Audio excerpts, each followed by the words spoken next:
दोस्तों, आज की कहानी सुनने के बाद आप सोचने पर मजबूर हो जाएंगे कि कोई इंसान इतनी गिरी हुई हरकत कैसे कर सकता है। आप हैरान हो जाएंगे कि कोई बेटा अपने ही माँ बाप का खून कैसे कर सकता है, जिन्होंने उसको जन्म दिया और पाल पोस कर बड़ा किया, और उसने उस लड़के को भी मार डाला जिसे वह अपने झांसे में फंसाया था, और शराब पीते हुए उसी की कब्र पर बैठकर उसी की मौत का जश्न मना रहा था। तो दोस्तों, कौन था ये साइको किलर और कैसे उसने 3 खूनों को अंजाम दिया, उसके बारे में लोगों का क्या कहना है और कैसे लोगों को उसके बारे में पता चला, सब कुछ जानेंगे आज के इस वीडियो में।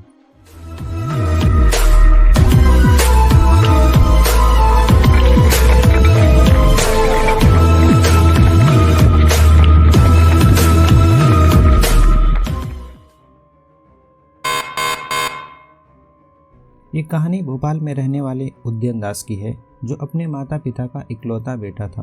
पिता रायपुर में नौकरी करते थे और माँ भोपाल में स्थित एक सरकारी विभाग में काम करती थी।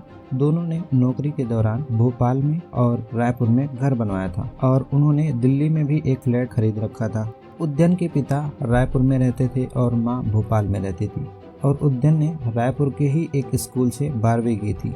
माता पिता के पास पैसे होने के कारण वह लग्जरी जिंदगी जीता था, साथ ही उसमें दिखावे का बहुत शौक था। बताया जाता है कि उसे पाबंदियां बर्दाश्त नहीं थी, उसका जो मन करता था वही वह करता था।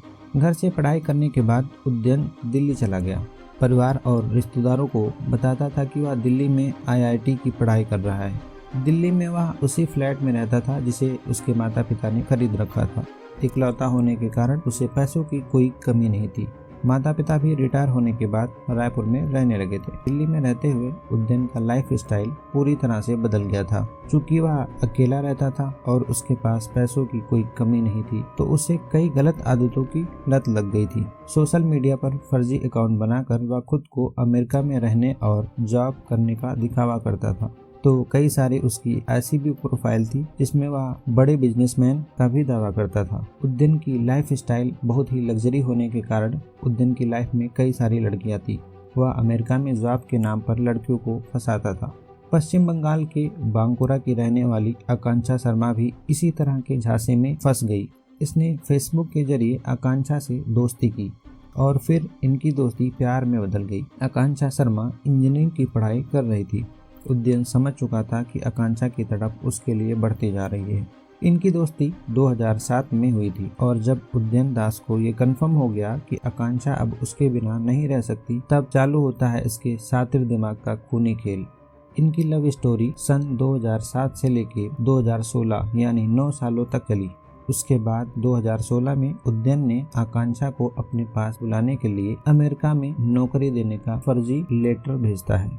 उसके बाद आकांक्षा ने उस लेटर को अपने परिवार के लोगों को दिखाया। लेटर दिखाने के बाद आकांक्षा के घर वाले भी आकांक्षा को अमेरिका भेजने के लिए तैयार हो गए, लेकिन उनको क्या पता था कि वो अपने ही घर की लड़की को मौत के मुंह में भेज रहे हैं। उसके बाद घर से करीब 20 लाख रुपए लेकर आकांक्षा शर्मा अमेरिका के लिए जून 16 में निकल गई। दिल्ली पहुंचने पर आकांक्षा की मुलाकात उदयन दास से हुई।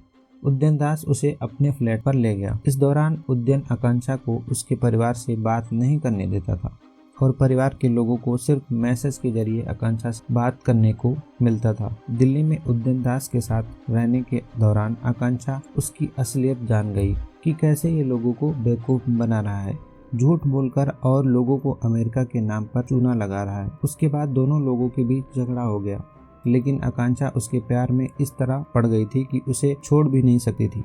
उसके बाद उदयन किसी तरह से आकांक्षा को मनाने में कामयाब हो गया, और आकांक्षा को मनाने के बाद वह उसे भोपाल लेकर आ गया, और 14 जुलाई 2016 को एक बार फिर से किसी बात पर दोनों के बीच झगड़ा हुआ। इसके बाद उदयन ने आकांक्षा को मारने का प्लान बना लिया। झगड़ा होने के अगले ही दिन उदयन ने आकांक्षा को तकिए के नीचे दबाकर उसकी हत्या कर दी। उदयन पहले से ही बहुत शातिर था। उसने अपने घर में एक लोहे का बॉक्स लाकर आकांक्षा का शव उसमें रख देता है। इसके बाद उस बॉक्स को कमरे में ले जाकर एक गड्ढा खोदता है और उस बॉक्स को उस गड्ढे में दफन कर देता है, और उसके बाद उस पर एक चबूतरा बनवा देता है। इतना सब कुछ होने के बावजूद वह यही नहीं रुका। उस चबूतरे पर उसने अपना एक बेड डालकर वहां सोने लगा। साथ ही रात में शराब भी उसी पर बैठकर पिया करता था। उसकी इस घटिया करतूत के बारे में किसी को थोड़ा भी भनक नहीं लगा और कुछ दिनों तक वह इस खतरनाक जुर्म को छिपाने में कामयाब रहा। लेकिन इस बीच परिवार के लोगों का संपर्क आकांक्षा से टूट गया था। आकांक्षा के फोन से उद्यन ही परिवार के लोगों को मैसेज किया करता था, साथ ही उसके फेसबुक प्रोफाइल को भी अपडेट करता रहता था। और इतने से भी उसका मन नहीं भरा तो वह आकांक्षा की हत्या करने के कुछ दिन बाद ही पश्चिम बंगाल के बांकुरा यानी आकांक्षा के घर पहुंच गया। उद्यन को देखकर आकांक्षा के परिवार वाले बहुत ही खुश हुए कि बेटी का दोस्त आया है। परिवार वालों को लगता है कि शायद मेरी बेटी इसको यहाँ भेजी होगी हम लोग का हालचाल पूछने के लिए, लेकिन उनको क्या पता था कि जिसे वह अपनी बेटी का दोस्त समझ रहे हैं वह आकांक्षा को बड़ी बेरहमी से मौत की घाट उतार चुका है। इस दौरान जब आकांक्षा की माँ किचन में चाय बनाने के लिए जाने लगी, इस दौरान उद्यन ने कहा कि मैं बनाता हूँ, लेकिन आकांक्षा की मां ने मना कर दिया। बाद में पता चलता है कि वह दोनों को मारने गया था। उसकी कोशिश थी कि चाय में नशीला पदार्थ मिलाकर उन्हें बेहोश कर दे, उसके बाद उनकी हत्या कर देंगे, लेकिन उद्यन की कोशिश नाकाम हो गई। साथ ही बेटी के बारे में पूछने पर उसने परिवार के लोगों को आकांक्षा के बारे में कोई सही जानकारी नहीं दी, जिससे घर वालों को कुछ शक होने लगा कि कुछ तो जरूर आकांक्षा के साथ गलत हो रहा है। बेटी के बारे में कोई सही जानकारी न मिलने पर आकांक्षा शर्मा के परिवार वालों ने दिसंबर 2016 में बांकुरी पुलिस से सारी बातें बताकर आकांक्षा के गायब होने की रिपोर्ट दर्ज करवाई। इसके बाद पुलिस ने इसकी जांच शुरू कर दी। जांच में एक अहम कड़ी हाथ लगी। आकांक्षा शर्मा का आखिरी लोकेशन भोपाल के गोविंदपुरा इलाके का मिला, जहाँ उद्यन दास का घर था। इसके बाद पश्चिम बंगाल की पुलिस यहाँ पहुँच गई और जाँच शुरू कर दी। पुलिस की जांच अब सीरियल किलर उद्यन दास पर आकर टिकी, क्योंकि वह उद्यन दास का घर था और उद्यन आकांक्षा का दोस्त था। ये बात आकांक्षा के परिवार वालों ने पुलिस को पहले ही बता दी थी, इसलिए पुलिस को और भी शक हो गया। लोग उद्यन के इस खौफनाक चेहरे से अनजान थे। उसके बाद पुलिस ने आकांक्षा की कॉल डिटेल्स चेक की। आकांक्षा के कॉल डिटेल्स से पता चलता है कि लगातार उद्यन के संपर्क में ही थी। पश्चिम बंगाल की पुलिस उद्यन को 2 फरवरी 2017 को गिरफ्तार कर लिया। इसके बाद पूछताछ शुरू हुई। शुरुआत में तो वह पुलिस को कुछ नहीं बता रहा था, वह सिर्फ एक ही बात को पकड़ के रखा था कि वह कुछ नहीं जानता, लेकिन पुलिस वाले के सामने उसकी एक भी ना चली। पुलिस द्वारा सख्ती बरतने पर वह टूट गया। इसके बाद उसने जो गुनाह कबूल किए उसमें सब लोग हिल गए। उद्यन दास ने पुलिस के सामने कबूल किया कि आकांक्षा की हत्या उसने गला दबाकर की है। घर के बगल में स्थित वेल्डिंग मटेरियल की दुकान से उसने सामान लाया और घर में आकांक्षा के शव को दफन कर उस पर उसने चबूतरा बना दिया है। इसके बाद भोपाल के साकेत नगर में स्थित उसके घर की खुदाई की गई। उस चबूतरे को उसने इतनी मजबूती से बनाया था कि उसको तोड़ने में पुलिस को 7 से 8 घंटे का वक्त लग गया था। चबूतरे के अंदर से आकांक्षा शर्मा का कंकाल मिलता है, लेकिन सब लोग उसके इस बात पर हैरान हो गए थे कि जब उसने कहा कि उसे अपने किए पर कोई अफसोस नहीं है। लेकिन दोस्तों, अभी तक जो कुछ भी पुलिस को पता चलता है वह तो सिर्फ इस कहानी का ट्रेलर था, क्योंकि इसके बाद जो सच्चाई पुलिस को पता चलती है उसको सुनकर पुलिस ही क्या कोई भी होता तो उसके होश उड़ जाते। उसने एक ऐसे घिनौने अपराध के बारे में बताया कि उस अपराध को इंसान क्या एक हैवान भी नहीं कर सकता। दरअसल उद्यन के माता पिता 2010 के बाद से लापता थे। रिश्तेदार जब उद्यन से पूछते तो वह कहता कि दोनों अमेरिका में रहते हैं। इस बीच अमेरिका या अन्य जगहों से उद्यन तस्वीरें पोस्ट भी करता था।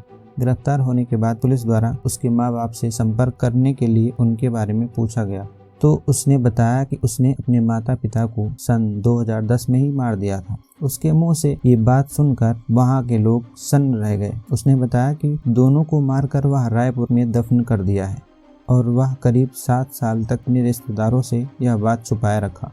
दोस्तों, कोई व्यक्ति इतनी हैवानियत कैसे दिखा सकता है?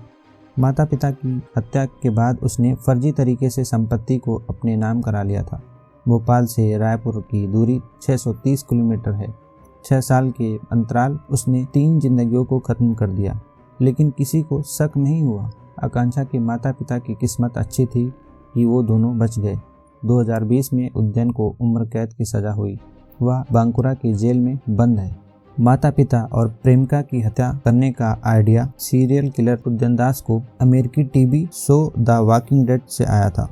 उसी शो को देखकर उसने अपने पेरेंट्स और प्रेमिका की बेरहमी से हत्या कर दी और किसी को इसके बारे में कानो कान भनक भी नहीं लगा। तो दोस्तों, अगर जो आपको हमारी यह क्राइम स्टोरी सुनने में अच्छा लगा हो तो आप वीडियो को लाइक करें। धन्यवाद।